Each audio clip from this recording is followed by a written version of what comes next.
Saya dari kelas 4D Program Studi Akuntansi Universitas Hairong Ternate. Nah, dan sebelumnya terima kasih kepada Bapak Dr. Suito SE MSI AK CSRS CSRA selaku dosen pengampu mata kuliah metode penelitian. Nah, sebelumnya di video kali ini saya akan menjelaskan tentang metode penelitian konten analisis. Nah, apa itu metode penelitian konten analisis? Langsung saja ke pembahasannya. Baik, langsung saja ke pembahasannya. Apa itu konten analisis? Nah, konten analisis adalah proses kritis atau memeriksa dan mengevaluasi isi suatu materi, baik itu teks, gambar, audio, atau video, dengan tujuan untuk memahami pesan, tema, atau karakteristik yang terkandung di dalamnya. Ini melibatkan identifikasi pola, tren, dan makna yang tersembunyi dalam konten tersebut. Seringkali digunakan untuk metode penelitian analisis tertentu seperti analisis teks, analisis visual, atau analisis media sosial. Hasil dari konten analisis dapat digunakan untuk menginformasikan pengambilan keputusan, meningkatkan strategi komunikasi, atau mendukung penelitian dan pengembangan lebih lanjut. Tujuan dari konten analisis yang pertama, pemahaman mendalam.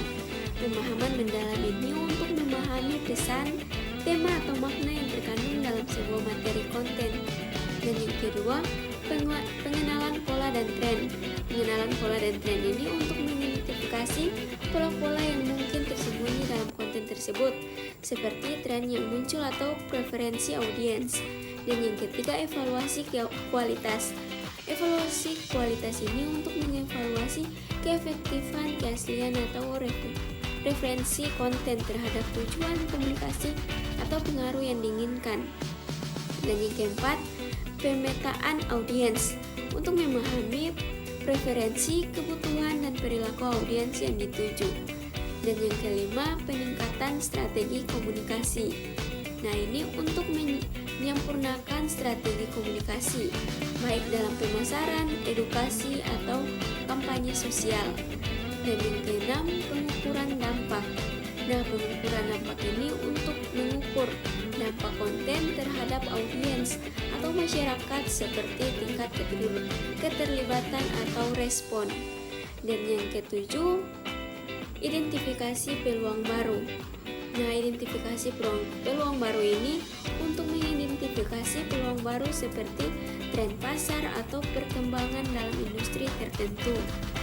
Nah, dan yang kedelapan, dukungan penelitian. Dukungan penelitian ini untuk mendukung penelitian lebih lanjut, baik dalam bidang ilmiah, sosial, atau bisnis.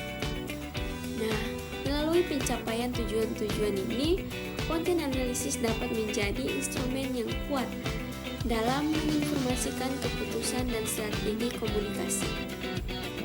Nah, konten analisis juga dapat digunakan dalam berbagai konteks dan situasi seperti yang pertama, pemasaran.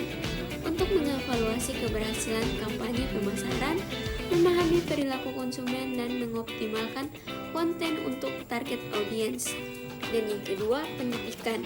Nah, pendidikan dalam pengembangan materi pembelajaran untuk nilai efektivitas materi ajar serta memahami kebutuhan dan preferensi siswa.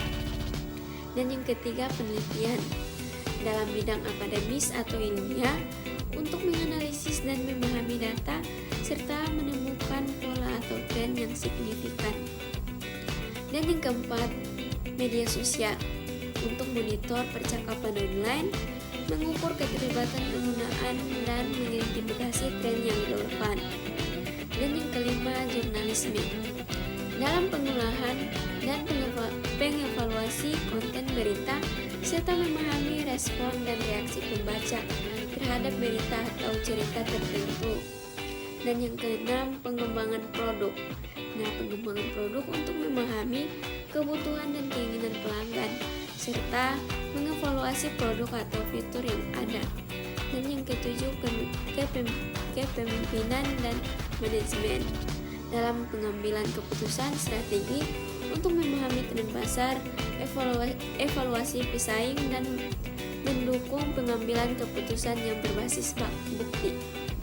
Dan yang kedelapan, kritis dan reputasi. Dalam mengelola kritis dan atau reputasi untuk memantau percakapan online dan mengevaluasi dampak konten atau tanggapan yang dikeluarkan. Dengan demikian, konten analisis dapat digunakan di hampir semua bidang dan industri yang memerlukan pemahaman mendalam tentang pesan, tema, atau respon terhadap konten yang diproduksi atau disebarkan. Nah, penganalisan data metode konten analisis. Ada beberapa metode yang umum digunakan dalam analisis konten.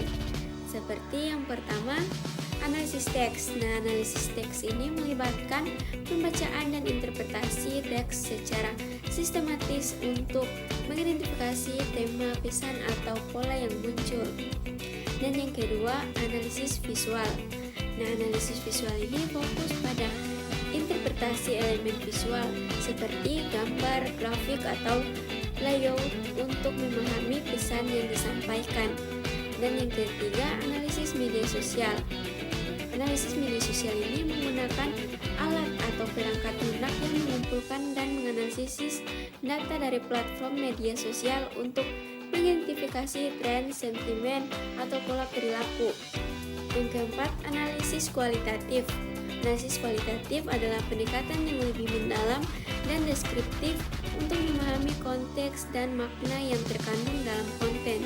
Dan yang kelima, analisis kuantitatif menggunakan statistik dan pengukuran numerik untuk menganalisis dan mengukur data dalam konten seperti frekuensi kata-kata atau tingkat keterlibatan. Dan yang keenam, analisis tematik. Nah, analisis tematik ini mengidentifikasi dan menganalisis tema-tema yang muncul secara berulang dalam konten.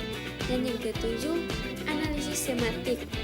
Analisis semantik memahami makna yang terkandung dalam konten dengan menganalisis hubungan antara kata-kata dan konsep-konsep yang diungkapkan. Dan yang kedelapan, analisis konten web. Analisis konten web ini melibatkan penelitian dan evaluasi konten yang disajikan dalam situs web untuk memahami keefektifan komunikasi, navigasi, penggunaan, atau kepatuhan terhadap standar. Dan yang kedelapan, analisis sentimen, mengidentifikasi atau mengukur sentimen atau perasaan yang terkandung dalam konten, seringkali menggunakan teknik kecerdasan buatan. Dan yang ke-10, analisis bersumberkan dan teori kritis, menggunakan pendekatan kritis untuk mengevaluasi konten, terutama dalam konten sosial, politik, atau budaya.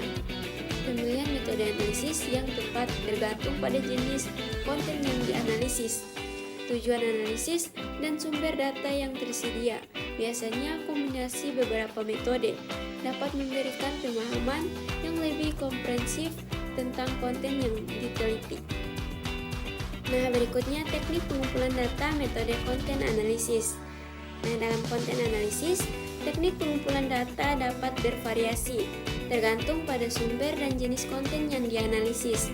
Beberapa teknik umum yang digunakan termaksud yang pertama, pengumpulan data sekunder.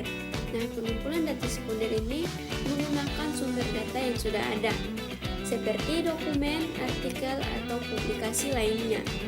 Ini dapat melibatkan pengumpulan teks, gambar, atau video dari berbagai sumber seperti internet, arsip, atau basis data. Yang kedua, survei. Nah, survei ini menggunakan survei atau kuesioner untuk mengumpulkan data dari responden tentang pengalaman, persepsi, atau pandangan mereka terhadap konten tertentu. Dan yang ketiga, observasi.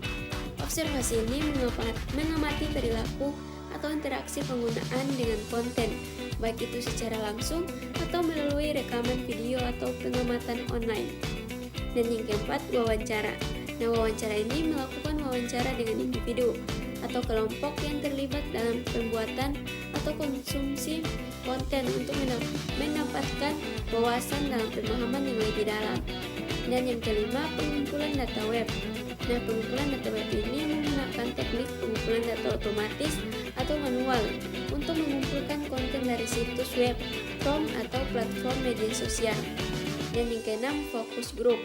menggunakan fokus group untuk mendapatkan pemahaman yang lebih dalam tentang persepsi, reaksi, dan preferensi terhadap konten tertentu. Dan yang ketujuh, catatan lapangan. Nah, catatan lapangan ini membuat catatan lapangan atau memo reflektif selama proses pengumpulan data atau analisis untuk mencatat observasi, insight, atau reaksi selama proses. Dan yang kedelapan, analisis dokumen.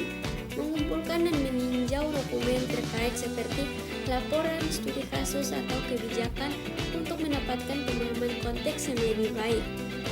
Setiap teknik pengumpulan data memiliki kelebihan dan kelemahan tertentu.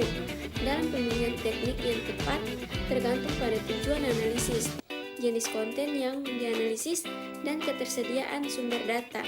Kombinasi beberapa teknik seringkali memberikan pemahaman yang lebih komprehensif tentang konten yang sedang diteliti. Baik, sekian dari penjelasan saya tentang metode penelitian konten analisis. Kurang dan lebihnya saya mohon maaf.